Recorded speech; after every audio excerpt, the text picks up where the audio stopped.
Good morning, everyone. Good morning, UTLA family, parents, and community members. This has been an intense week. In the middle of a global pandemic, we are going through one of the most consequential presidential elections of our lifetime. It's tough to live through history, but that's why I am happy to be back with you today in our virtual space and with our amazing ASL interpreter, Rory. Let's give love to Rory for her dedication to sharing our message with our deaf community. Again, thank you, Rory. Today, we'll drill down on the election results, give an update on crisis distance learning, and talk about how we can rise up to Trump's threats to disrupt the election. Let's go straight into the elections. We were hit with some tough losses. Ballots are still being counted, but if the numbers hold, Scott Schmerelson has won his school board seat in District 3, but Patricia Castellanos was not elected to serve in District 7. We hold out some hope for Proposition 15, but right now, the measure is trailing. Measure RR, the $7 billion LAUSD bond measure, is on track to pass easily. The funding will be used to modernize aging school facilities, update technology, and address facilities inequities, crucial needs in this time of COVID. We celebrate Scott's win for his return to the school board. His decades of experience as a teacher and administrator in LAUSD schools inform his leadership every day. We are proud to endorse and campaign hard for Patricia Castellanos, and we will continue to work with this amazing community leader. The privatizers and corporate elite broke their own spending records this election cycle, pouring more than $10 million into the school board races and more than $40 million in the anti-Prop 15 fight. They unleashed a juggernaut of disinformation and negative attack ads. In Scott's race alone, we were outspent 6-1. UTLA members and staff worked incredibly hard in some of the toughest conditions we could imagine while juggling crisis distance learning and the pandemic. We poured our time, our resources, and our passion into these campaigns, and we say thank you. As a union, the one thing that we have always had on our side was that wealthy corporate opponents have not had the ability to walk neighborhoods, talk to voters, speak at community meetings. All that one-on-one work, person to person, educator to parent. COVID-19 took our best weapon away and forced us to change our game plan. We countered with the largest phone bank operation in our history. The fact that we came close to passing Proposition 15, despite not having our biggest and most effective tool available to us, bodes well for future efforts. We also need to uplift how historic the Prop 15 campaign has been. We helped build the largest coalition in California history to take on the wealthiest corporations in the world and win the resources our schools and communities deserve. We will keep fighting this righteous fight. Voting is just one lever of change. Now, we double down on organizing and direct action to keep pushing for the change we need. We can be the hope and leadership needed in these trying times. That hope and that leadership is needed more now than ever. Trump is doing all he can to steal the election and has told allies that he won't concede. He is attacking the democratic election process by calling the vote a fraud, declaring victory before all the votes are counted, and filing legal challenges to stop tallying legitimate votes in battleground states. Trump and his right-wing allies want to get as many challenges as possible to the Supreme Court, where they just cemented a conservative majority with Amy Coney Barrett. Trump could also interfere with the Electoral College or simply refuse to leave office on January 20th. Everything Trump is doing right now is to test the water to see what he can get away with. If we don't have a strong, unified response, he will go further. As we look at what could be a very long process in making sure that every vote is counted, it's imperative that as educators, we stand up for democracy. On Saturday at 10:30 a.m., educators and parents are joining a broad alliance of labor unions, community organizations, youth and student groups, advocacy organizations in Pershing Square to defend democracy and demand that all the votes are counted. These events are being planned with safety in mind. We will practice nonviolence in all of the actions. All attendees are required to wear a mask and follow CDC social distancing guidelines. Folks will be socially distant, and for those of you uncomfortable being in person, you can join by car, caravan. Stay home if you have any symptoms. Here's what the Saturday action looks like. UTLA members will meet at 10:30 at Pershing Square for a short program. Marchers from 4 different parts of the city will converge on Pershing Square at 11. That's always one of my favorite rally moments, when you see a stream of people marching down the streets to unite with you. Then together, we'll march to City Hall. We'll put the event link in the chat below. A light rain is possible on Saturday, but this event is happening rain or shine, just like our strike. So dig out those umbrellas and ponchos along with your mask and come on out if you can. We know that not every UTLA member will be able to participate in the action. We all have different health and family circumstances. So far, outdoor actions like this have not turned into spreader events. Direct outdoor actions like these are not the same as forcing in-person instruction during a pandemic. They are relatively low on the risk scale, and each person will determine if they want to participate or not. This is a dire situation where we are at risk of COVID, but this administration has been a public health emergency because of his failed response to the pandemic and not giving adequate funding to states as well. In addition to the rally and march on Saturday, there's a petition to sign to commit to 3 key steps. 1, demand every vote be counted. 2, engage in nonviolent, socially distant actions until all the votes are counted. And 3, denounce voter suppression and an electoral system that disproportionately disenfranchises voters of color. We'll put a link to the petition in the chat below. It is not an overstatement to say that this fight back could determine whether or not we continue to have democracy. If we let them take this election, we cannot count on getting fair elections back in the future. Saturday is our first step. We will regroup from there and continue to fight. Now, things have really been changing, especially updates on crisis distance learning.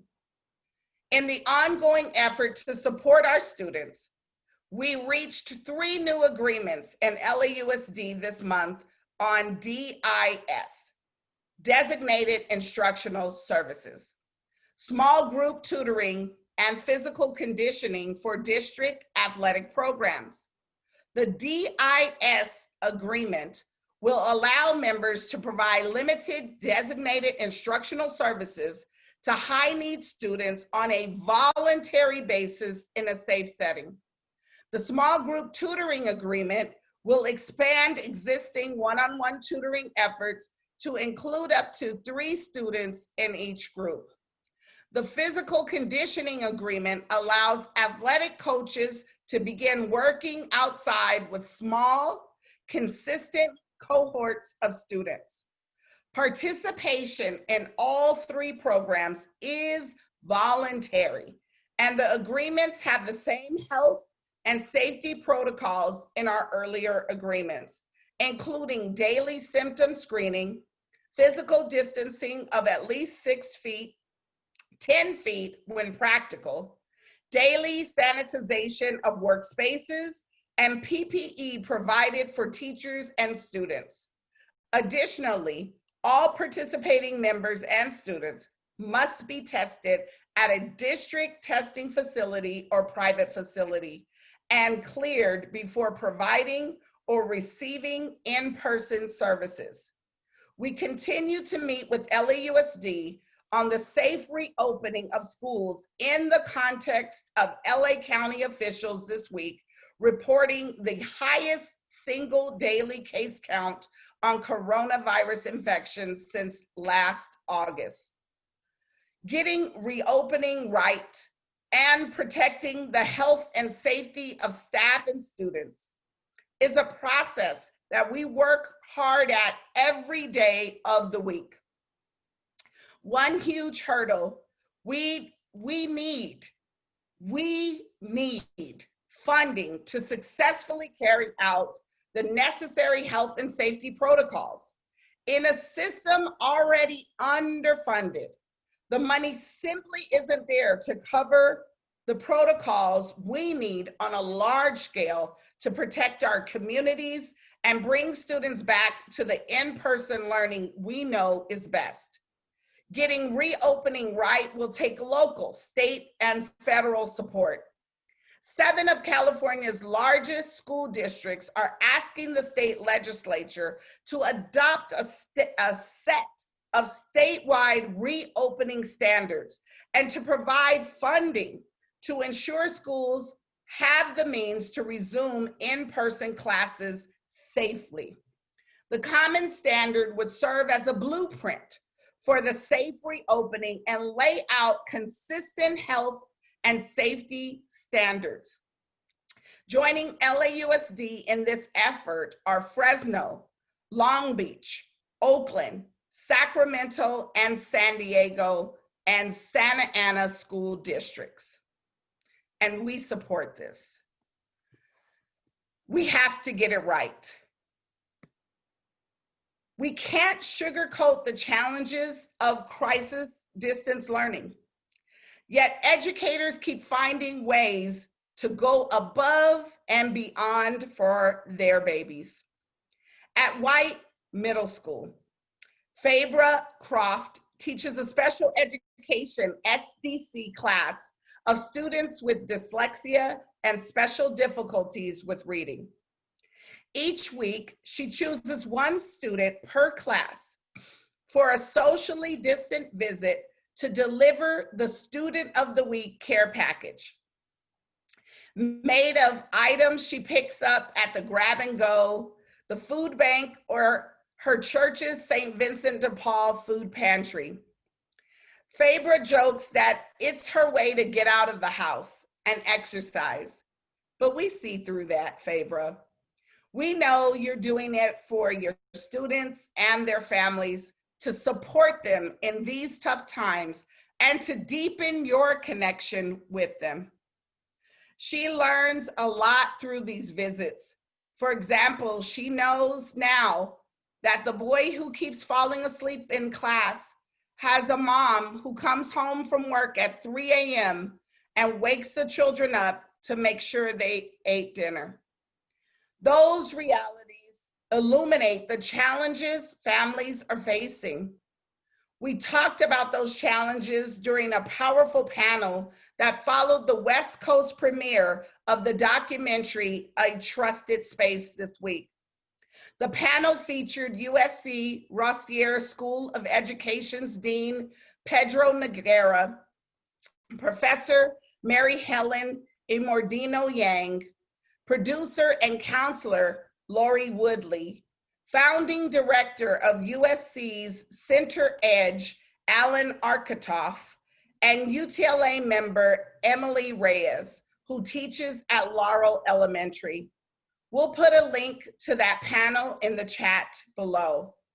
We talked about students not having the bandwidth to deal with all that is coming at them and how difficult it is to learn while your mind is racing with uncertainty and fear. Emily was honest and amazing, laying it right out there that the year 2020 has not been kind to her. She spoke for all educators about the struggles of being a parent and teacher, navigating crisis distance learning. We need more empathy for educators, not less. School administrators need to check in with their staff and be flexible. I know many educators mark Dia de los Muertos on November 1st with your family or with your friends or through projects in your virtual classrooms. And I just learned a little local history recently about the influential role artist Beto de la Rocha played in establishing the traditional Mexican celebration of Day of the Dead by leading a self-organized procession from Evergreen Cemetery in East LA back in the 70s. Beto is the father to Zach de la Rocha, singer from Rage Against the Machine and progressive social activist. We continue to push the issue of ethnic studies as a right with the district. We have had 3 meetings thus far in line with the new board resolution on ethnic studies. I want to shout out the UTLA's team of educational giants. Lupe Cardona Tolteca, Roxana Duenas, Dr. Teresa Montaño, and Dr. Melina Abdullah. Now it's the time to support our colleagues in Arkansas. Over a month ago, 69 members of the Little Rock Education Association took action to work virtually instead of going in physically because of the clear COVID dangers in schools. The district threatened the members with discipline, and they were eventually docked this week between $900 and $2,000 per single paycheck. For single moms and parents, the cut in pay has caused some to not have money for groceries and other necessities. Please consider sending a donation to help our brothers and sisters if you can. We'll put their GoFundMe link in the chat below. Closer to home, we also want to share the GoFundMe to support the city of Cudahy. The charter network, KIP, wants to build a charter school on land found to have arsenic levels 200 times above what is legally allowed. KIP used the loophole to avoid doing an environmental report, even though they plan to build a school there for children. Community members are planning to file a lawsuit to challenge the use of the loophole, but they need our help in raising the fees. City residents and teachers are demanding a full environmental review of the land. This is truly a community effort. If you can support it, look for the GoFundMe link in the chat below and please donate. And a shout out to our California State Preschool Program educators. We had another fantastic meeting this week that lasted over 2 hours. We engaged, listened, and are preparing for another meeting. Please reach out to CSPP leader Ernestina Hadegay at csppeducators@gmail.com to join our next meeting. This has been a week.